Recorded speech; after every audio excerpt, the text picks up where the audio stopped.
Like, I can tell you, yo, bro, like, if you just get this number of shots up every week, logically, you should just continue to be a better shooter. That's just not how it works. Now, welcome back to the Good Pod. We got Zero Bounce. We got Ross, man. You call him Dr. Ross? Yeah, I call him Dr. Why Ross. so? Dr. Ross DPT. Why? DPT. Okay. You got his certifications and whatnot. Tell me this. Why do they call you Zero Bounce? My favorite number is 0, and the first thing I was going to make my account about was helping people get bounce. So you're helping people that have zero bounce. something like that. And it sticks in your mind, like two simple words, 0 bounce. I feel like a lot of the players that wear number 0, Damian Lillard, Russ Westbrook, they have a chip on their shoulder. Mm-hmm. You feel the same way about you? Yeah, honestly, ever since I was like a kid, I felt like, because I started playing football and I was really good at football and I was really good at a lot of the things that I did, but like basketball, I just wasn't naturally gifted at. And a lot of people overlooked me because I was shorter and whatnot. And I was like, I looked at Russell Westbrook and I was like, I like the way he attacks the game and he is aggressive and uses his athleticism. I was like, I always wanted to be aggressive and be the most aggressive person on the court and be the fastest. And yeah, I kind of think it's reflected in my personality a little bit and just everything that I do. Yeah. Dr. Ross, how has it been training this guy, man? Well, he's hopped in some of our stuff, like our group stuff for the last, 2 months, 3 months? And like we've done some stuff on the side.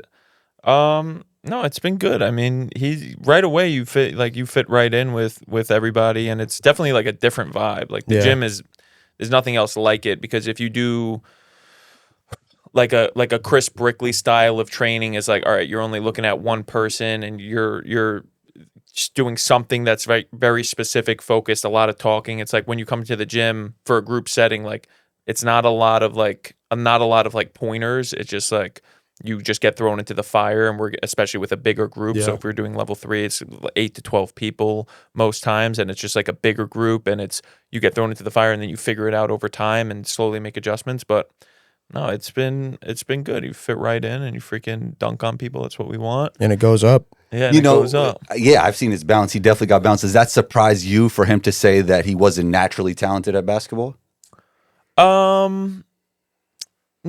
Talented, like skill wise, or athleticism? Yeah, well, from your perspective, what do you mean? It was always the skill aspects of the game that I struggled with the most. So the athleticism was there from the beginning. Yeah, I was always able to guard people, and actually, it's funny enough. The only reason why I ever get scored on is simply because of laziness. I don't get scored on because I can't guard anybody. Like, if I don't want you to score, you won't score. But a lot of times, like offensively, it'll be like I'll be moving too fast my handles won't keep up sometimes, or I'll be moving too fast into a shot and throw off my rhythm and different things like that. Like it's more or less been the skill part of things, and not even like my understanding of the game, because I understand the game very well. It's a lot of times just executing things fluidly and like being consistent in my skills, because I'm capable of doing a lot of things. It's just being consistent with it. Yeah. That's really interesting. You know, I think when a lot of people watch your content, they're wondering, like, he's not playing overseas. Yeah. He's not playing in college. So for them, if you wanted to send them a message, like, what's your motivation? Why are you playing basketball? Honestly, at first, when I first got into college, I went to school and I wasn't hooping anymore. And it was the worst time in my life as far as my mental was concerned, just because I didn't know who I was without the game. And I realized that, like, even though I may not be playing on a team or something like that, I didn't even really like playing on basketball teams. I didn't like the idea of playing college basketball. I didn't like the idea of just the structure and being confined to, just listening to what some guy tells you, and you got to do this, that, and the third. And if you don't do this, that, and the third, you just don't get to play. You don't get to have fun. But kind of went off on a tangent there. I kept hooping just because I realized when I didn't hoop, I would go into these ruts mentally, and it would affect every other area of my life. And at some point, I was just like, all right, I'm doing all of this working out and stuff. I'm not playing anywhere. Is there any way I can take basketball and somehow keep it a part of my life, even though I may not be playing for a team? And I still might want to go play professional at some point. But really, like, the content side of things was like, I remember growing up and being a freshman, and I didn't have the money to go work out with like the best trainers and whatnot. I didn't have, like my parents weren't really shelling out money for me to go play in these basketball camps and different things like that. So I was like, how can I teach and help kids who don't have access to the best trainers and whatnot around the world, and teach as many of them as possible. I was like, well, making good content is the easiest way to reach a lot of people. So if I reach a lot of people and teach a lot of people at the same time, I'm helping somebody. Like, all of this working out and all of this training isn't for nothing. Somebody's gaining from it. And also, once I started making content, I was like, well, I can't be ass in teaching people how to play basketball. Like, you can't, you know what I mean? Right. Like, you can't be trash teaching other people how to be good. And that's kind of always been like my mindset about it. So, yeah. So you're both teachers at heart. Yeah. 100%. I agree with that, by the way. There's a lot of people that don't agree with that. Yeah. Don't agree with what specifically? They don't agree with the fact that you have to essentially practice what you preach. You have to be really good to be able to teach. And like, of course, you can have the knowledge to give somebody. And of course, there's like old age that's going to limit you from XYZ. But it's like, I actually am a firm believer in, even if you're like a 60-year-old strength coach, I believe in living in the dirt to some extent. You don't have to be at the freaking I see what top, you're saying. Apex of it, yeah. But like, because there are things that you can know that you're not going to be able to communicate gracefully unless you're in it. Yeah, you know, like 100%. there's it's not a game of trying to like logic.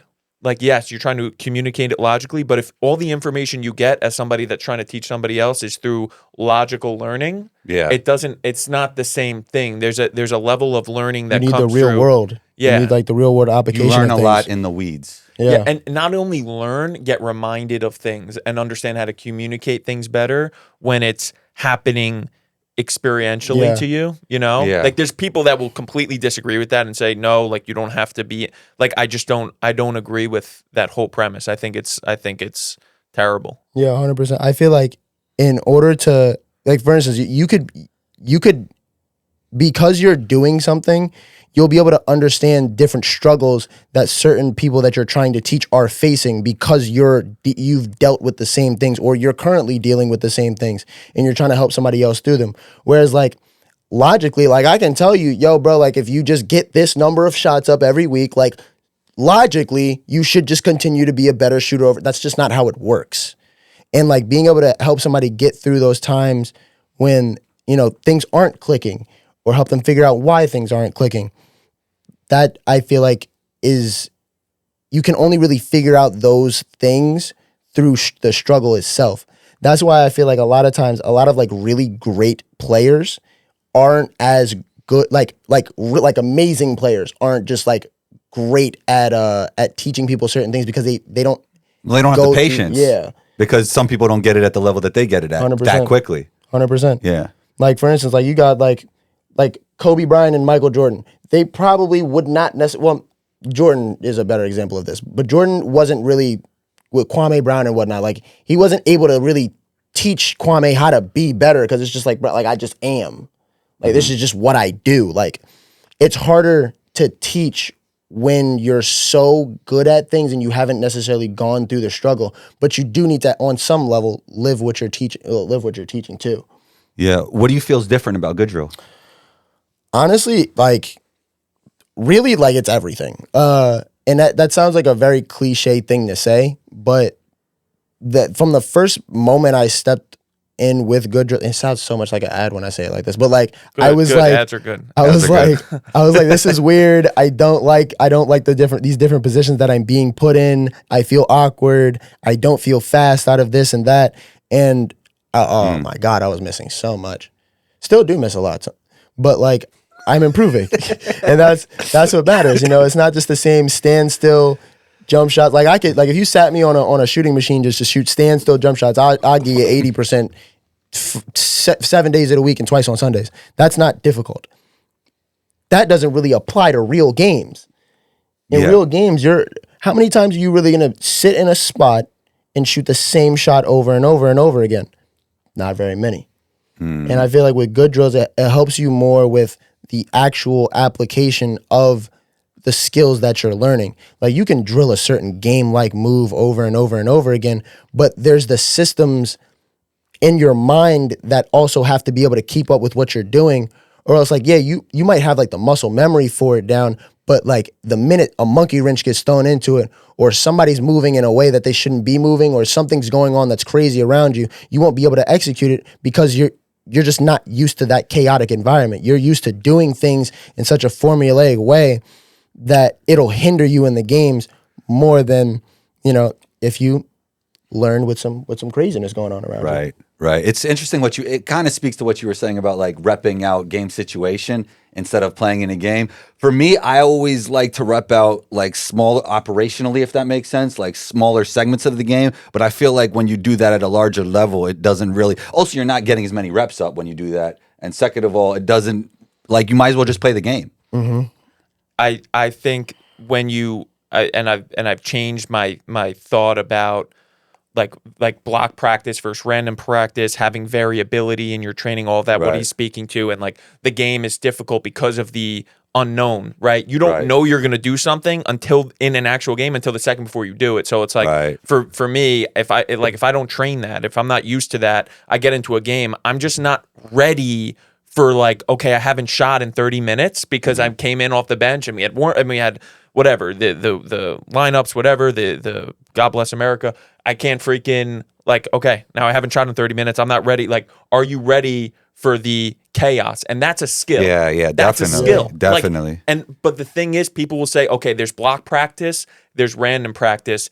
And maybe that's not true because everything essentially is a skill. Everything is blocked. Everything is one thing. It's like the skill of being able to handle chaos and variability is massive difference between games, practice, and training. Massive. It scales. Training by yourself is one level. In practice, it's another level. In a game where you only play 2 minutes and you're on the bench and you get up and it's like you don't know what's going on sometimes. Like if you don't have the ball in your hands the whole game, that is a massive difference between games and between training, is the variability and the randomness associated with it. You don't know what decision you're going to make, when you're going to have to make the decision. Like, yeah, you could get ready to shoot and you could be always like shot ready. Like that's what people say, but it's like, you don't know exactly what's going on. In a drill, the literal essence of a drill is like, there is something that you are going to do, and like you go get in line for a drill and you're like waiting to do something that you're ready to do. It's like, that is not games. That's not chaos. And the interesting thing about that is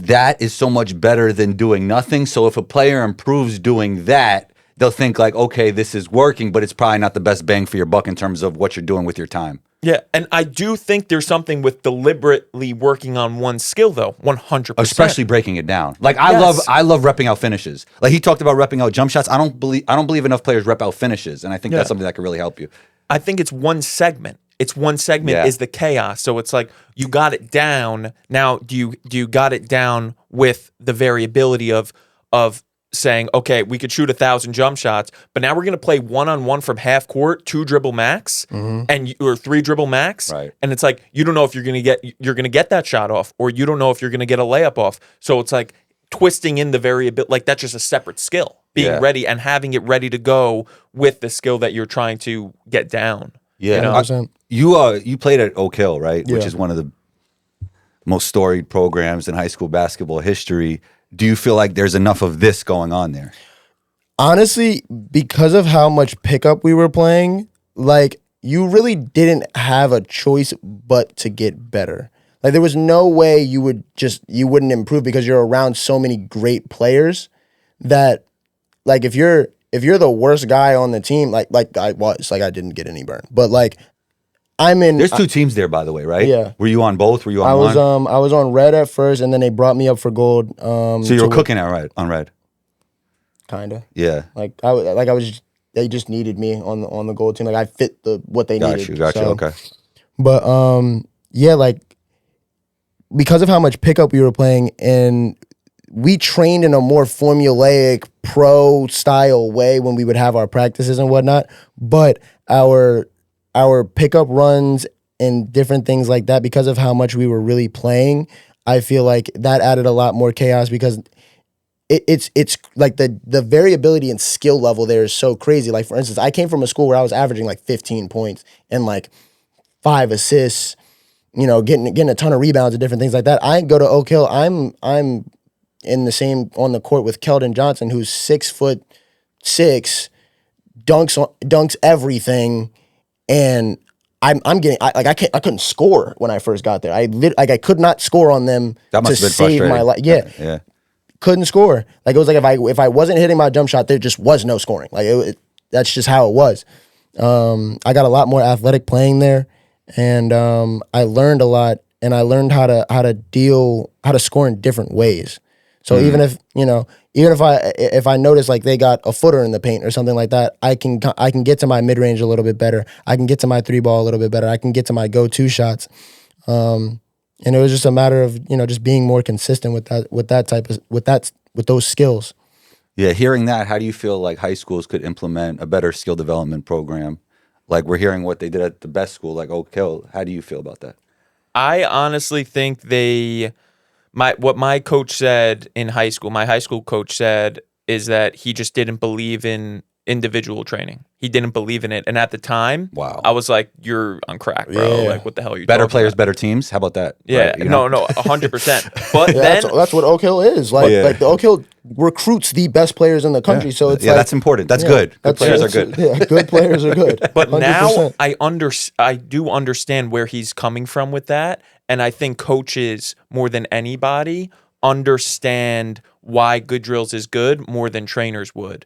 Because they see most trainers, what do? They try to create something where it's like they want their players to look a certain way in training. Right. But it's like, what is this actually doing for you? And it's like the 1,000 moves, doing all these, like, it's like, okay, you could do all this stuff in training. You could work on all these individual skills. You could have your trainer talk to you in a vacuum, not even understand what's going on. But it's like, how does this actually apply to games? And when coaches see us, and I'm just getting this like from comments, just whatever.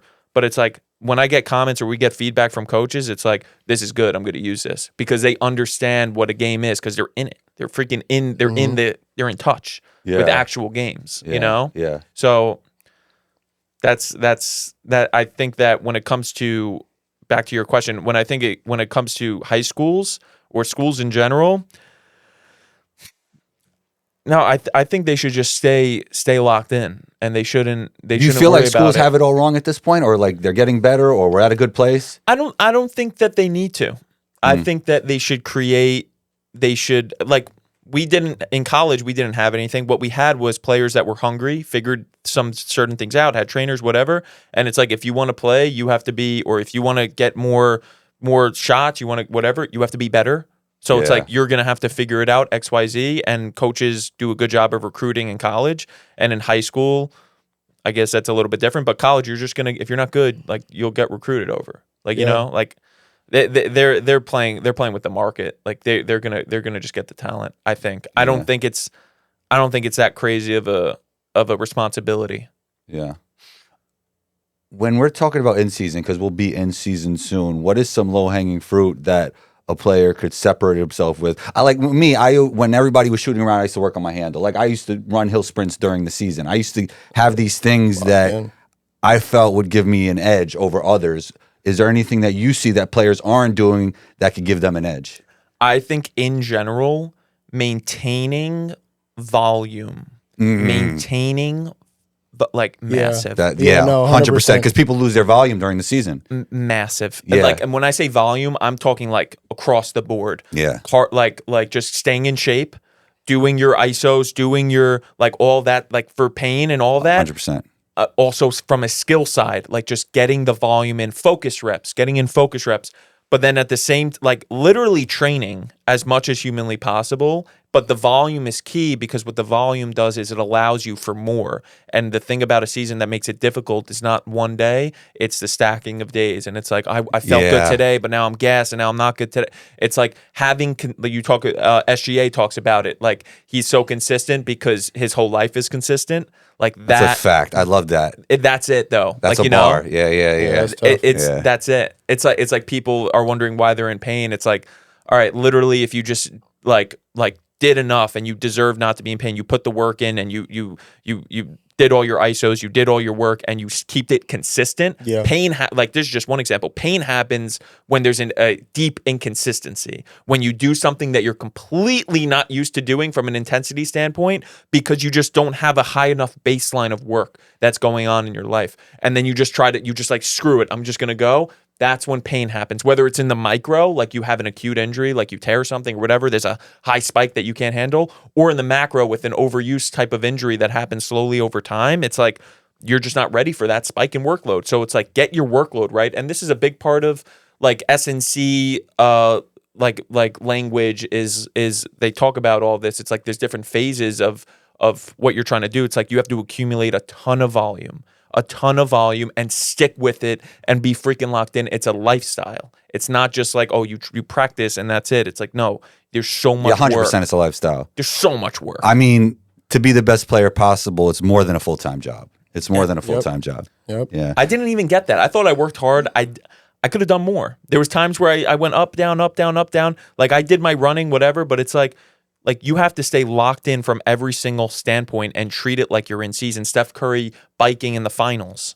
Like he goes on his freaking stationary bike. Like he's locked in. It's not just like the second you cut it, you're done. That's not affecting him negatively going on the bike. If he stops doing it, he'll get that positive like last second thing, but that's like a peaking type of vibe. 100%. Like he's peaking if he does that, but he's got games to play. So he's got to stay healthy. Then weight training after games, like NBA players weight training after games.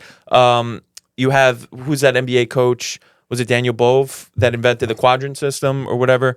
Where it's like a part of it is training, like the microdosing that players go through, where it's like microdosing is great. I love microdosing. Yeah, they that's important for in season, right? Microdosing. It's a strategy. Yeah, it's a strategy to make sure that you're staying on top of things. I'm microdosing right now. I'm doing 2 minutes of stretching every night. That's really good. think about what that is after 365 days, right? A full year. Yeah. Yeah. I think it's the consistency, the volume. The consistency of volume is very important to keep your baseline level of work high so that you're ready. Yeah, it's like the 80-20 rule. You get 80% of the results with 20% of the work. So, I mean, you just doing 2 minutes a day over the course of the year is so much better than doing zero over the course of the year. Now, to become a world-class stretcher, if you will, you would have to do a lot more than that, but that's not what you're looking for. Yeah. And you could find so many things to get better at. You mentioned ISO holds a lot. And I always looked at ISO holds as the missing link because people aren't really doing it. They're focusing on the eccentric. Yeah, they're focusing on the concentric. You've had your knee issues. How have the ISO drills that you've been doing with Dr. Ross over here, how has that helped you? Honestly, I have to do them. Like if I don't do them, I'm going to be in pain. And like I only feel like I get better and my pain goes away like bit by bit when I am doing them. They're just boring. Like I understand why people don't do them. They're painful if you do enough of them too. In the muscle, 100%. Yeah. Like it's strenuous. It's not like a sexy activity. So like a lot of times like you're like, damn, I got to go do my ISOs. But like, yeah, you got to go do your ISOs. Like if you don't do your ISOs, or if you've been doing your ISOs and then you all of a sudden stop doing your ISOs, you're probably going to start feeling a little bit more pain because you stopped doing something that was helping you not feel pain. Yeah, I mean, that's a great thing to microdose over the course of a season, right? 100%. Just doing a little bit of that every day. Yeah. It's like a skill. You have somebody that tries to jump a lot and jump as high as they can. It's like if you don't practice the skill, the coordination of it, and you just try to jump as hard as you can, that's when like you look at somebody and they like stomp on the ground and it like looks like, ooh, that looked like it hurt. Oh yeah.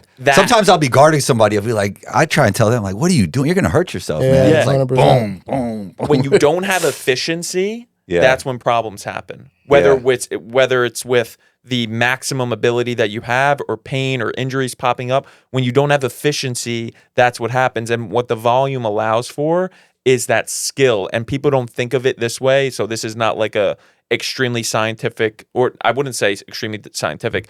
I would just say this isn't like a well agreed upon conclusion of research about ISOs, about like this would be a valid thing to say, but it's like at the end of the day, something that I came to is like it's essentially skill development. Doing the ISOs, it's a way of breaking down, decreasing the intensity so that you can lock in. And when I say lock in, it's not neurologically. There's organization that happens to the tissue. So it's like when the tissue becomes disorganized, that's when it's unhealthy, quote unquote. That's when bad things could happen. And a lot of research around ISOs, around even just like dynamic workouts that aren't with weights and you're kind of not pushing yourself too hard, it organizes the connective tissue. So your patellar tendon, there's organization. So instead of it being like all crazy like this, you look at it with the right scan and it's organized. So now it's ready for that heavy elastic component of the work. So essentially it's making it more efficient with that work. Yeah. Right? It's slower work, making it more efficient. Now when you do the higher intensity work, not only are you going to be healthier and ready to do it, but the intensity at which you can do it is higher. That's what I talked about last time. It's like there's efficiency component that allows for a higher level of intensity. And that's what volume, a big part of it, I think, is. It could boil down to efficiency. You mentioned efficiency. You mentioned volume. I want to shift gears slightly. Take me through the process of posting 6 times a day with efficiency while giving great value. Because I think, in the content creation space, a lot of people are saying, like, if you do more than one post, it'll step on the other post's toes. You have seemed to prove the contrary. No, people say that, and people that are really smart say that of like there's 2 to 3 times a day on Instagram, and that's it, or else your reach is going to go down. I think that that's completely valid, 100%. I'm dancing with the idea of decreasing the amount that I post to maximize the amount of reach that I get. Different platforms are going to have different things going on, right? But at the end of the day, it's like the more you post, the more I post, I just get so much out of it from so many different standpoints. So it's like we're talking about volume and intensity, the relationship. It's like the more I post, the more feedback I'm getting. So now when I'm ready to make a freaking banger, I have all the data. Because everybody's different. Everybody's account is different. Me and Bobby's account, like we have the same freaking profile picture sitting there. Our accounts are different. It's not the same. It's not like one platform, It's interesting you say a banger, but from you doing so much volume, what used to be a banger is probably just regular work for you now. Yeah. Like if that's from doing a lot of volume. Yes. Yeah. If I wanted to make a banger right now, I could. It would take a little more time. I would take 3 hours on it, 4 hours on it between pre, during, post, and I would get it done right. And every time I do that, I do it right because I know what's working right now for me because of how much is being posted. For most, and if you don't do that, that's fine. Like you're maximizing what you could do. It's like Steph Curry going on the bike. Does he need to go on the bike in the playoffs? Some would say no, like he doesn't need. He's already getting all that volume in a game. But it's like, hey, he's healthy. Yeah. Hey, he can go out there and perform every single night. At a consistent level because every day is consistent. Yeah. 2 to 3 times a day is a lot. Too. Zero, we were talking before the show about content creation. You were telling me you could easily take a page from, not verbatim, but this is what you were saying. You could take it from 0 to, a 6-figure account pretty quick. How would you go about doing that? What would be your process? So the first thing that you have to do is I believe that you have to like spam the post a lot early because like if you're just like, let's say you're just Bob, you're just starting to get into the content space. Bob needs to be posting 3, 4, 5 times a day just so that you can get good at making the content. Like the more content you make, the better you're going to get at it. Like it's just doing the thing. And then also on top of that, it allows you, like you're not a big creator yet. You don't have a thing yet. Posting a lot and looking at what other people in your niche are doing, you're going to find a thing eventually. If I post once a day, you might pop off at some point. If I post 5 times a day, you're 5 times more likely to pop off. Like and literally, you're getting better at a faster rate. Exactly. Yeah. Like it's like when you're starting out, it's quantity over quality because quality is subjective. Quantity is the only objective measurement you're going to really have because, yeah, the quality of a video is subjective to each individual person. Yeah, like once you finally figure out what it is that's cooking, you go with that. But until then, if all the videos are, hitting the same view mark, right? But you spent so much time on this video and 5 seconds on this video, it's like the quality there is completely subjective to the viewer. But you're still like the videos are, they're still going out there and one person might love your video. Now the next person might think it's trash. But the more that you get out, the more consistent you are, you'll just continue to grow and grow and grow.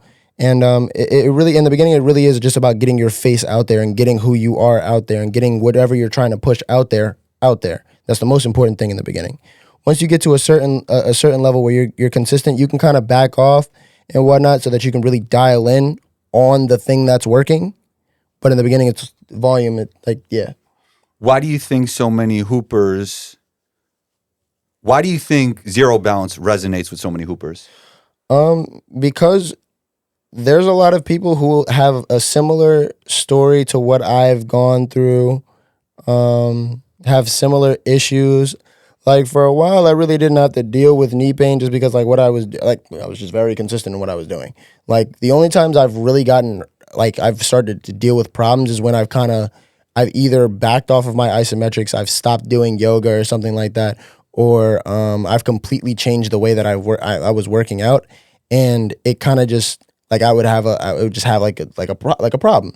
But dealing with knee pain myself has allowed me to really resonate with people because there's so many, every athlete, I don't know an athlete that has never dealt with knee pain on some level. Right.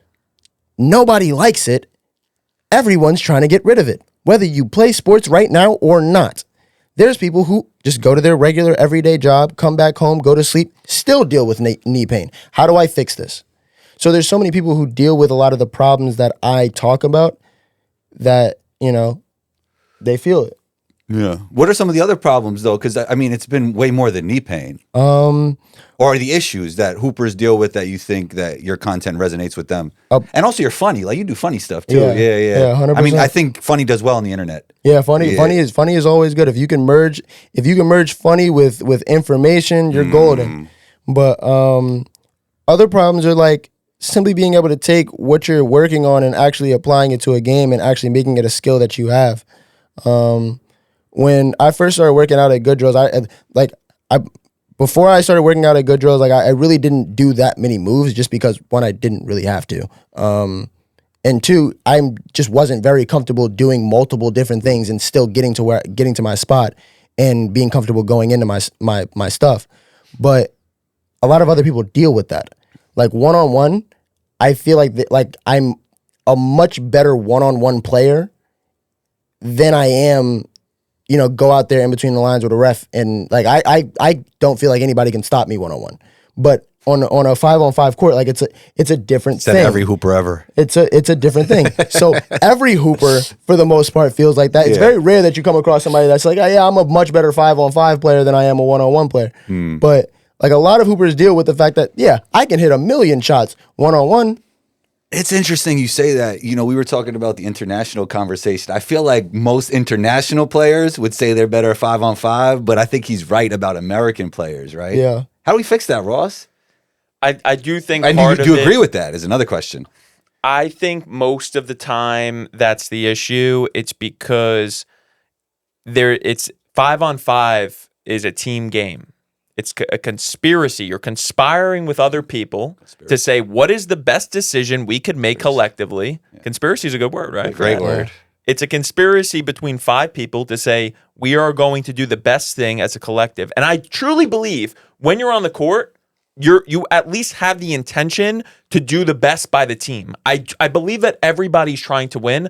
I do also think there's conflicting interests. 100%. But there's conflicting interests. But I do think even the most selfish players that you could think of people that just you think they just jack up shots. Yeah. I think those people deep down want to win. What the problem is when there's when you don't think, genuinely you don't think, or the entire team doesn't think you're the best option to take on more risks than other people, that's when there's confidence comes up and all of that. But it's like I would look at somebody like Draymond Green. Draymond Green, to call him not confident is stupid. That's asinine. He's stupid. What it would be, he would feel not confident if his goal as a personal person, as a player, would be to be like Steph Curry, but then he also wants to win. When there's that difference, now it's like, you don't look confident in yourself.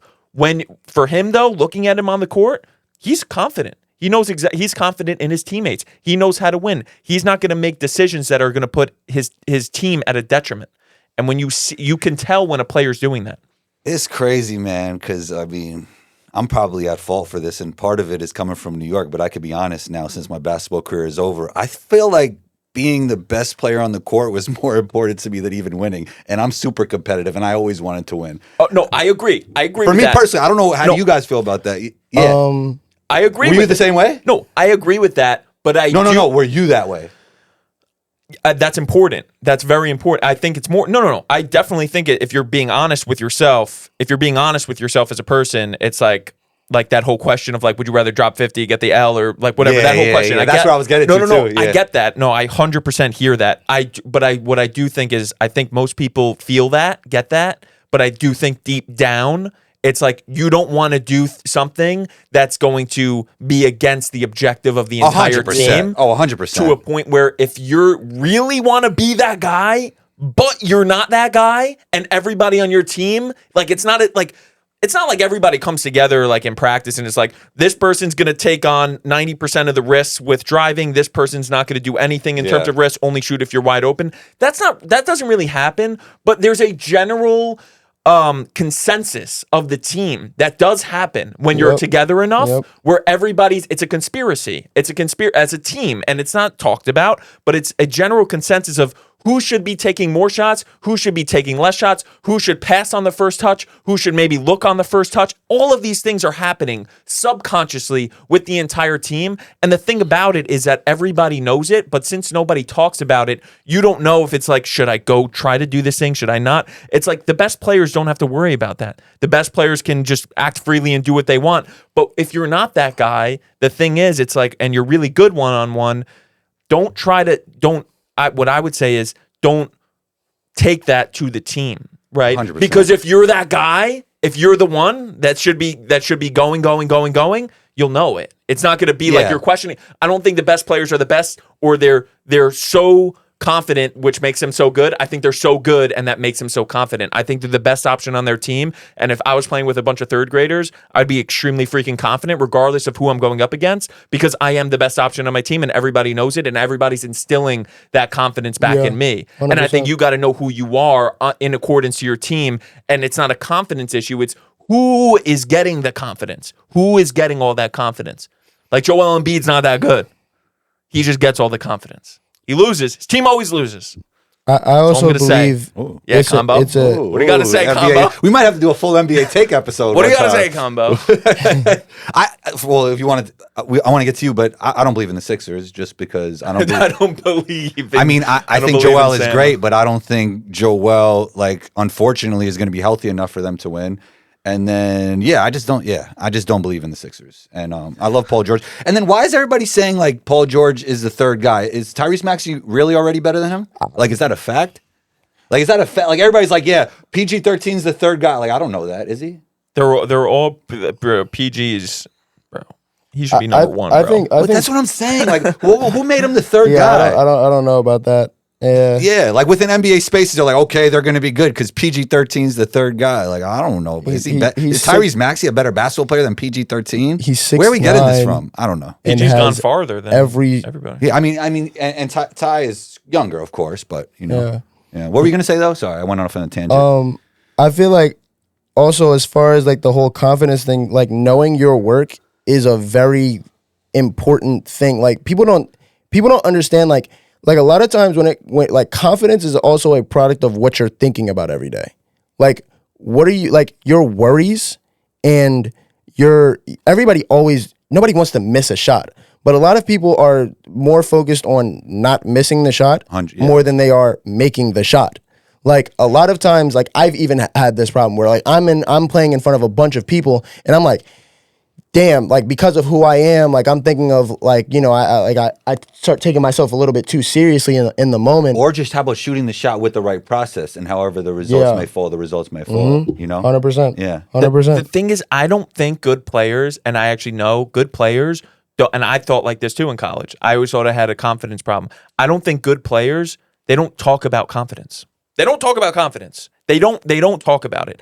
I was talking with Denver at Rice. He went to Georgetown. He up to SMU. He'd been injured. He was sitting right here. I was asking him questions about confidence, and he was like, "No, I'm the guy that shoots like on the team. Like we all know that. Yeah, like it's not like a thing. Like what I do. Like I'm gonna get up as many shots as possible, and everybody." And he was not saying that to brag. It's an objective, logical thing that he's saying. It's like what he said to me is everybody knows that I'm supposed to shoot.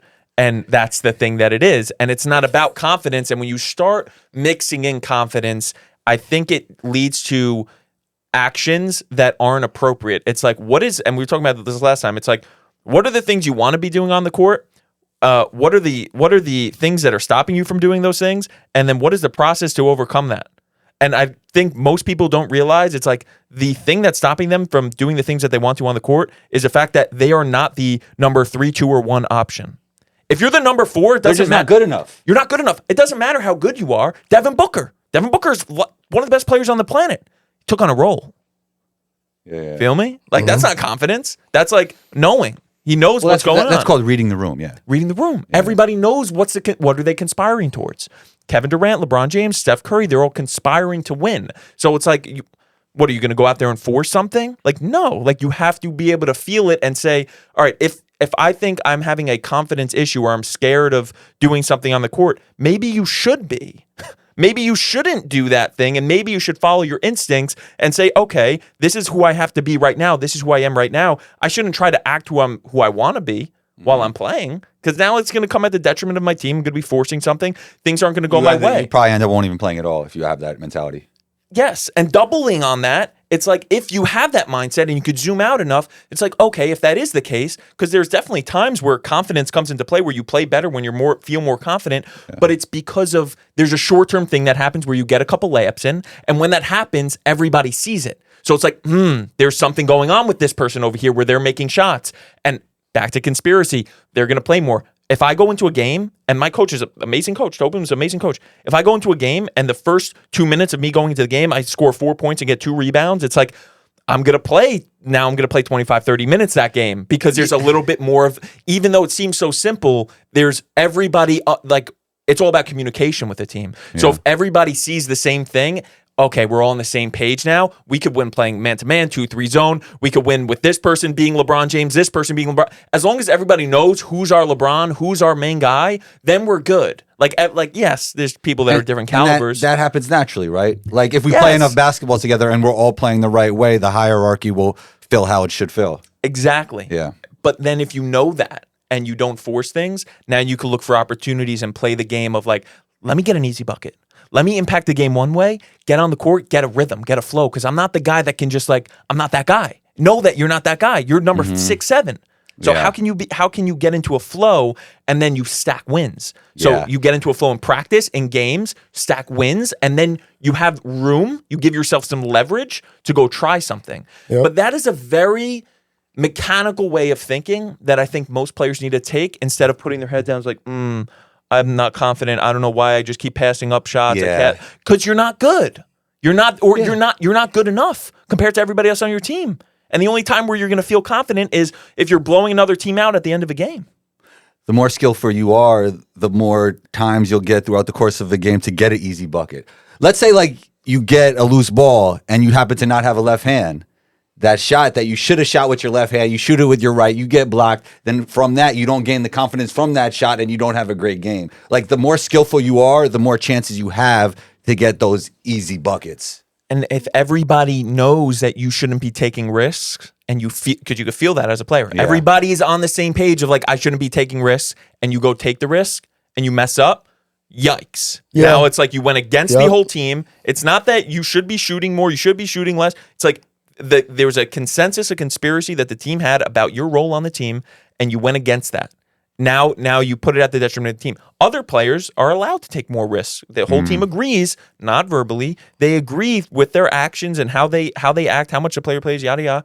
Like, what's the consensus of the team? The hierarchy happens, and it's like that person can take more risks. You cannot. So don't take more risks in a game situation like that. Stack your wins and build to that spot. And for now, just freaking be an impact in the ways that you're supposed to. And building your wins doesn't even have to be getting buckets.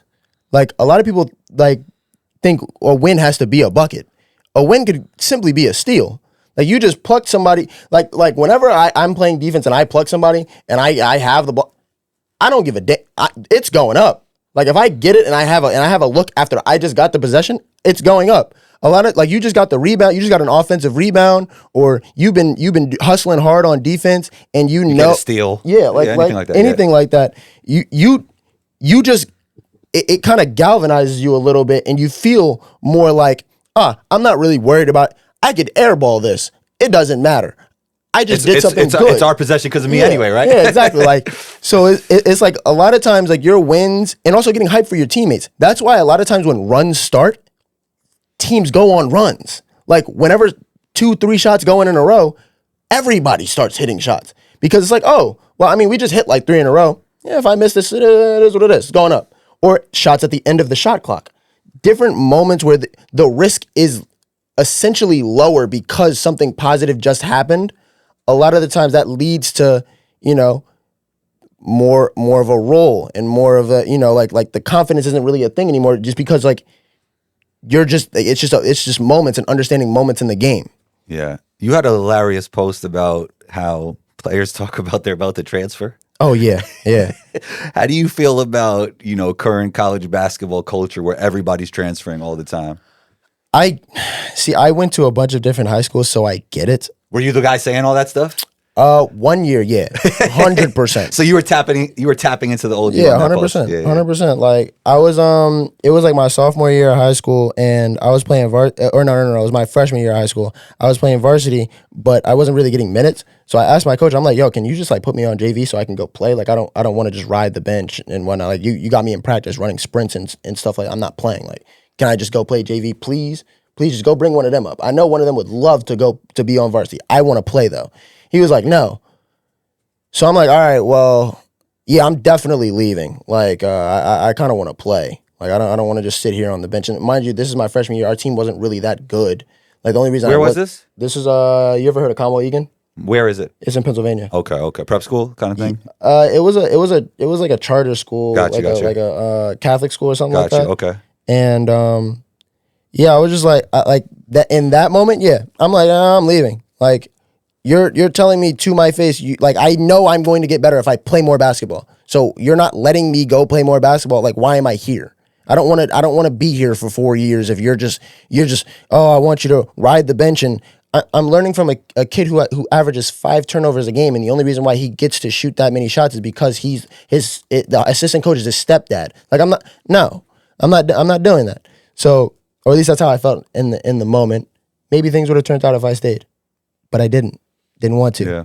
How important is it for a kid to play right away or make a decision to go to a place that they'll play right away? Or do you feel like for some players it's better to go to a place where there's more competition at a higher level and they can improve that way? Like, I know every situation is different, but where do you land on all of that?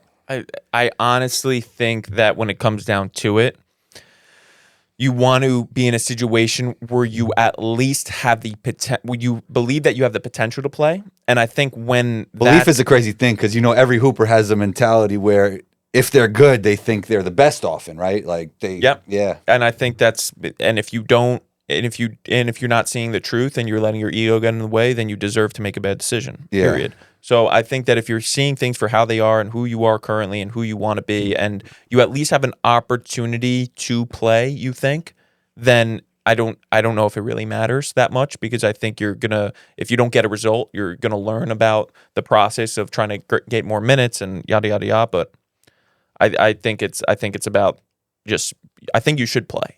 I think you should play. I don't think you should go, no matter how good it is, you don't want to be like 100% guaranteed just sitting on the bench. I don't think that you want to do that. The crazy thing is, though, it's never 100% guaranteed. It's never. But if you think that it is, like if Gabe went to go play for Syracuse type of vibe, okay, Gabe. Like I'd rather him go play for like Wake Forest. How's your 2-3 zone defense, Gabe? Good? Reps. You got to give Gabe a mic, man. But, yeah. That's another thing we have to do. All right. What were you say, though? Yeah, no, it's like I'd rather him play for the Maccabees, you know? Maccabees, okay. Like okay. Like a middle school version. Oh, middle school Maccabees. Wow. What were you no, going to say? Gabe is underrated, honestly. I was going to say, it was funny, too, because, like, the reason I wasn't playing wasn't necessarily because of a skill thing. Like, I remember I had a conversation with like, one of the coaches, and he was like, well, if we were to, like, we were talking about, me and one of the starters were having an argument about which one of us was better. And one of the coaches literally said, well, if I'm going to start a team, I would pick you, talking about me, because... Do you find that a weird conversation to coach be getting into with players? Awful. What kind of coach was this? He was a young dude. He was just like, I don't know, he spoke his mind, and he didn't really care how people felt. But he was like, yeah, I mean, I would pick you if I was going to start a team today, because I know that you're going to go out there and you're going to go, shoot a bunch of shots and you're going to go try and, go be Superman. But he plays his role. He's really good at his role. He can go out there, and I know you're going to be a little bit irritated if you don't touch the ball for an entire quarter. He can not touch the ball for the whole game. It doesn't matter to him.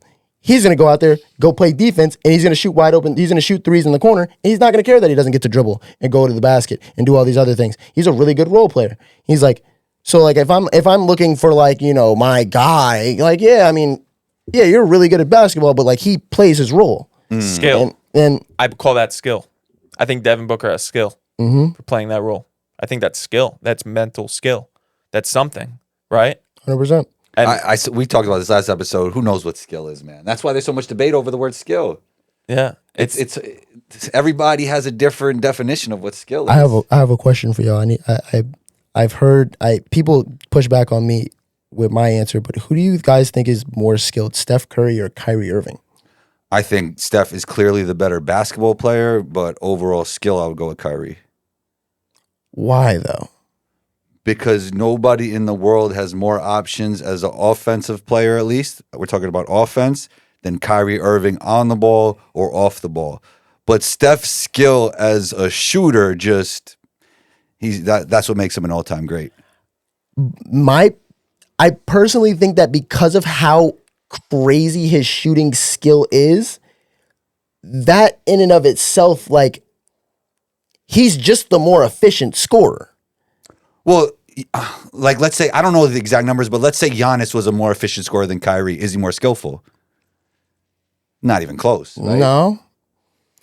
This is why I just say everything's skill.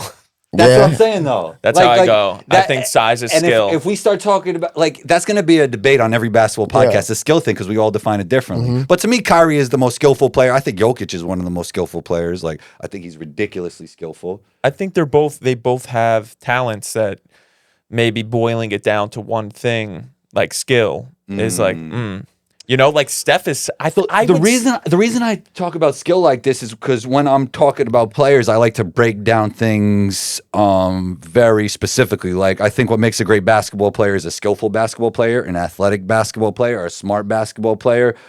But I don't put that all together. I feel like it's the gumbo that makes a great basketball player, and I kind of divide skill in a very specific way. Like, if you're super skillful but you have no athleticism, you happen to be 5'1", you're not that smart. Like, you're skillful. Like, you can make shots, you can handle the ball, but you're not a good basketball player, Yeah. Does that all make sense? Yeah, no, it's back to our conversation last week of, like, dangerous definitions. Like, dangerous definition of skill. That's how I look at it, because I think skill is one ingredient to be a good basketball player. Yeah, I think that's the most right, and it's the most honest intellectually saying, like, there's physical aspects, skillful aspects, perceptual, so people aren't just not conceptual. smart enough to have conversations with us. I think people, yes, for the most part. I think people define skill in such a way that I just wouldn't agree with. So you don't define skill in this way. No. I do, and I think that's the most But honest. for other people, you don't. I think it's the most honest, but I don't think it's the most like. I think it could be harmful when you do that from a standpoint of people can manipulate it and start because people do that. They start calling things skills that just don't matter. It's like but if you define everything as a skill, and when you're talking, because skill is such a strong word that's used. Everybody says skill. Everybody's saying skill development. It's like, all right, fine. So let's talk about, if we talk about skill in a way, it's like anything that helps you achieve the goals that you want to achieve on the court is skill. Then you're kind of safer. Like calling Steph Curry's endurance and his ability to run around as a skill is like at least that's safe thing. Like, okay, it's a skill because it's helping him score. But like when you start talking about foot position of like, we're going to work on this skill, it's like, that's not a demand of the game. Then I'm going to start working on like different, like breathing or different neck movements because I go look this way sometimes. It's like, okay, you could call that a skill, but is it actually the thing that's limiting you? Yeah. You know? Yeah. So who's the most skillful player to you? Me, I definitely think it's Steph Curry, just because like when we look at just if you're gonna pick one of them to be on your team, you're gonna pick Steph Curry, and he's just the most dangerous point guard ever. Like he just is. Like when Steph Curry Is he a point guard? That's a whole other question. Does he play like a point guard? Does he? I don't think he. Yes. Draymond's like their point guard a lot of times. He's initiating offense. Steph's off the ball.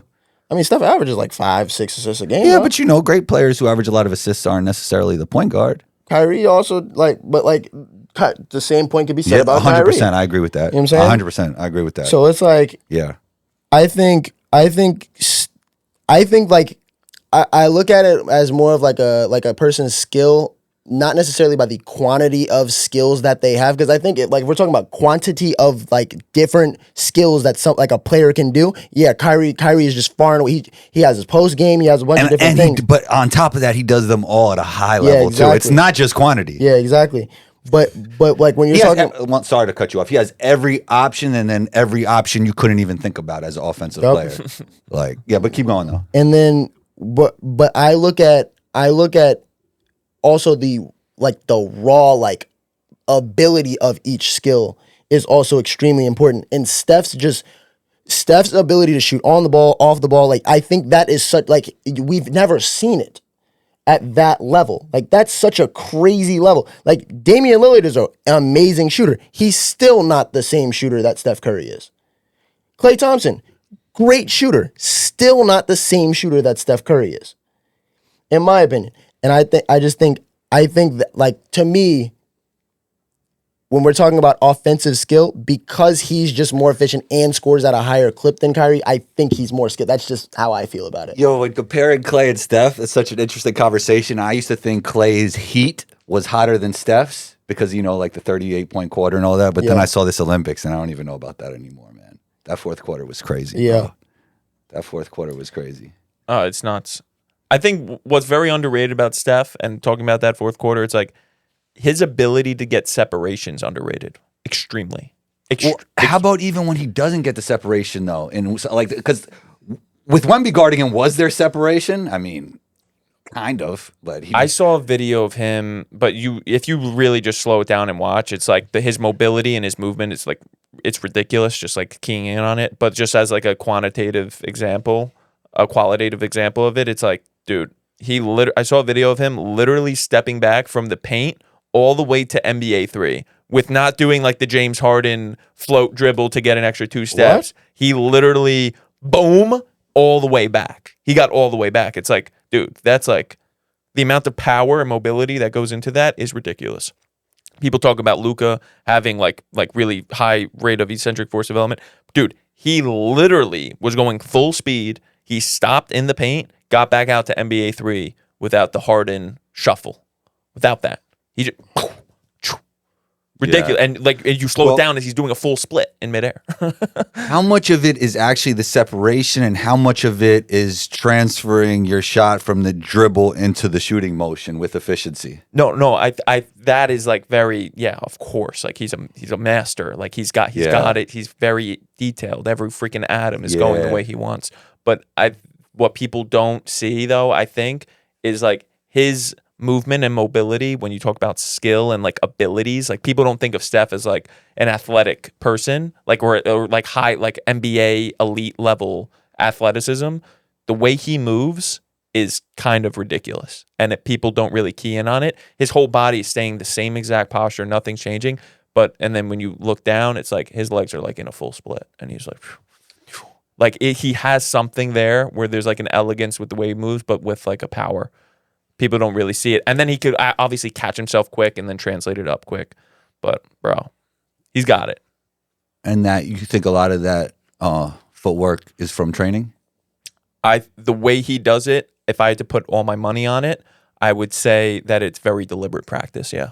Not something that somebody told him, something that he figured out, and then he said, shit, I have to freaking lock in on this. And It'd be interesting to see like how his movement is different from college to now. Yeah, that'd be an interesting thing to look at. Yeah, I think and that's funny you asked that because I was thinking this like the other day. I think he deliberately all the works great on ones this. think alike. Yeah. All the great ones. Yeah. What do you think about Overtime Elite? I wish it was a thing when I was in high school. That would have been great. Definitely would have tried to take advantage of that opportunity. It can be a real, boilermaker for like talent, especially if like the kids take advantage of it, because there's no excuse if you're there. Like you have access to everything, like everything. I don't know necessarily how their schedules are blocked out and whatnot, but from what I've seen, facility's nice. I've been there. Yeah, the facility's amazing. Nice. The weight room amazing. You got access to the protein bars and all of the recovery You got stuff. all the extra stuff you need. Yeah, you got now you just got to put the work in, right? Yeah, you got all the extra glitz and glam. Yeah. If you just work hard. I think there's a podcast studio, a video game room in there. There's everything. Yeah. They got a barbershop in there. Like, yeah. School. If I was there, I wouldn't even leave. I would find a way to just never leave. I'm not going on any trips to the mall. No, I'm staying in the gym, bro. Like there's something there to do to help you get better at all times of the day, no matter whether it's recovery, actually working out, eating, whatever you need. I feel like it's a very good opportunity. I don't know. Well, I work for Overtime, so yeah, it's just great. How you feel about alternative paths and where it's all going? I think everybody figures it. I think talent wins. No matter where you go? I don't think... Well, yeah, that's an interesting question. Situation, talent, like how much does each matter? We were just talking about Steph. I feel like he is a great talent, but I also think he was in a perfect situation at the same time. And I feel like with LeBron and KD, they were even more undeniable talents than Steph Curry. I know Steph Curry fans are going to kill me for this, but it's like that situation was perfect. So how important is picking the situation? And how important is it just to have an undeniable talent? And if you have an undeniable talent, will you just automatically become great? Like great is just great. Yeah, I definitely do think it's both, of course. I do think there's real strategy with positioning yourself as somebody that's even like if you're not like a crazy talent in high school, like positioning yourself the right way, picking the right situation where a coach really wants you at a certain level, it's like massive. Like that's massive. Like you could there's real strategy to it. We have our guy Greg Fahey, Greg, that he's like he talks about that all the time. It's like how can you like really position yourself? What are you actually looking for? Like being deliberate with your strategy, of course. But I do think there's a point of like if you're good, you're good. Like you'll get there. If you're good, you're good. Like you'll be all right. Yeah. In your spaces, I feel like we just talked about the transferring post, right? Mm-hmm. How do you feel about players that make excuses because of their situation? We all have heard a lot of that over the course of all of our basketball careers, right? Yeah. I believe that You know what's crazy? Sorry to cut you off. Even if it's right or wrong, it just sounds bad to do, I think, right? Yeah, 100%.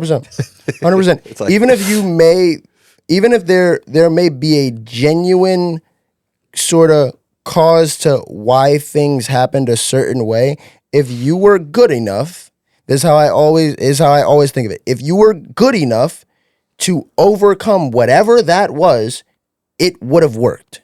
Like, for example, me doing the whole D1 thing. I just didn't perform good enough on the first day when I was not hurt to overcome what happened on the second day for me.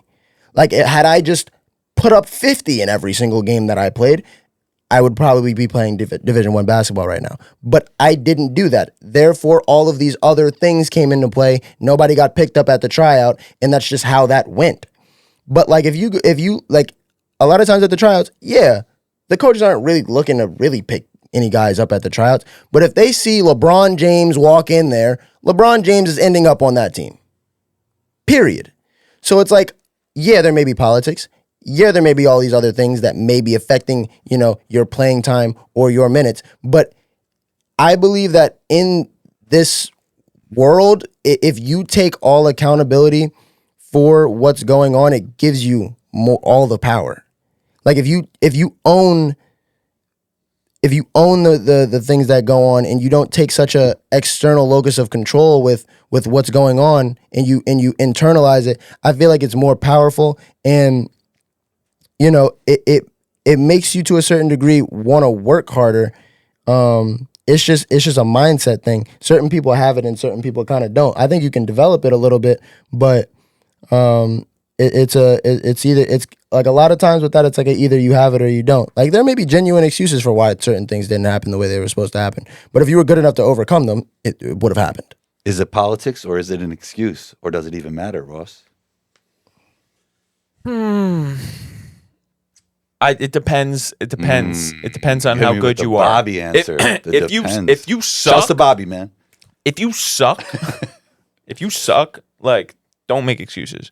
If you're like that though, then leave and stuff. Like we had a player my junior year, this kid John Lawton.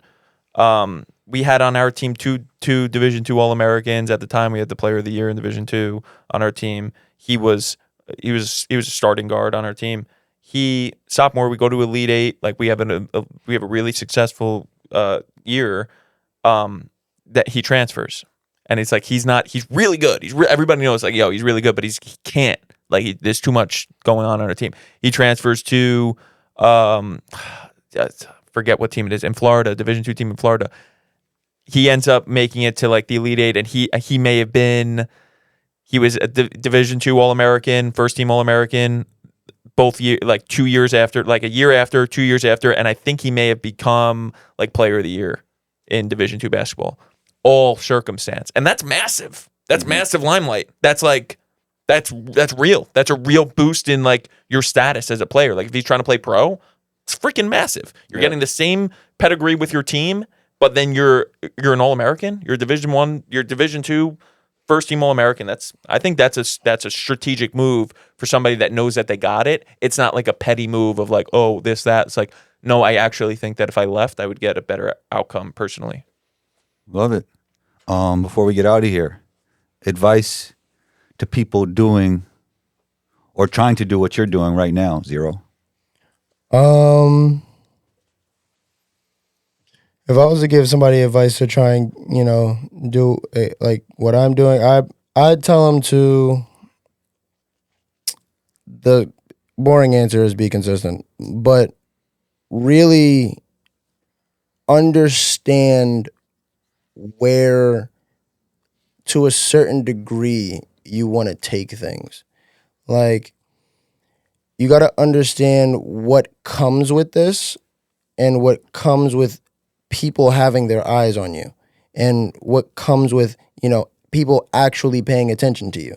Like a lot of people say that they want like to, be a content creator and be in the limelight and be, and I'm not even where I really want to be at this point, but like certain people say that they want to, be a content creator and whatnot. But at the end of the day, you have to really be confident in who you are as a person, and understand that the internet and what people say about you doesn't define you. Because a lot of times people can get lost in the sauce. And you see it a lot of times with rappers. Rappers have that one hit song, all of a sudden they're Hollywood. They're gone. I don't know who you are anymore, bro. I'm what? Like, I'm driving Lambos. You still talking about going to the corner store? I haven't seen a corner store. I'm not talking to y'all no more. Like, you see that all the time, Don't worry, guys. I won't do that to you. I'll always remember you guys. But like a lot of times, those people, you end up throwing away your safety net and the people that genuinely care about you. Because yeah, I mean, to a certain degree, you get up. Certain people are going to be looking for handouts because they've been around you since, but your real friends, the people who really got you, are not going to do that. And I feel like, understanding who you are, your safety net, the people that really care about you and the people that really love you in your life, understanding that is extremely important, because if you don't, and you get to even to a certain degree to where I'm at a little bit, you'll start running into people that really want to use you. And because you don't have, that safety net around you and people that really care about you, you may fall for some things and you may end up in a position that messes up this whole thing for you. So I think that was a great answer to get to a certain level and then to handle what it takes to be at that level. Yeah. Like, I thought that answer was 100%. Amazing to me, to be honest. So do you guys want to plug anything or plug? Pause. The link. Yeah. Right here. The link. No, but like click mine though. Yeah. Click zeros. Yeah. Click zeros link I'll right that. Now. Do immediately. That. Bobby likes when we use immediately. Because he's not patient enough. It works though, bro. The immediately thing, I think like the comments go up when you say like immediately, like post a comment immediately. Go to Zero's Instagram. Go to Zero's Instagram immediately. Yeah. All right. That's we're out good. now. That's good. We're out. All right, Peace. bye.